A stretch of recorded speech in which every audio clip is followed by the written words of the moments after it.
تتخيل كده خطبت واحدة وبعد كده لما اتجوزتها قلت لها يا حياتي ممكن تعملي بيتزا للصعيدي اللي هو انا صعيدي طبعا، صعيدي اللي هو انا تعملي بيتزا لان انا متعود على لبن الجاموسه، عايز اغير واكل بيتزا. انا اصلا من منيا صعيدي اصلا.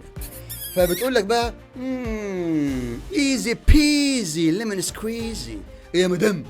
بقول لك ايزي بيزي ليمون سكويزي. يعني ايه؟ يعني عايز اقول لك هو سهل وكأن كده بقشر او بعصر الليمون. ايزي بيزي ليمون سكويزي. تعرف يا جوزي من كتر انت بتمثل الفيديوهات وشك بيعمل زي الليمونه، زي دي لايك الليمون، عامل زي الليمونه دي كده، سهل ان انا اعصره. ايزي بيزي ليمون سكويزي. استناني بعد التصوير انت عارف.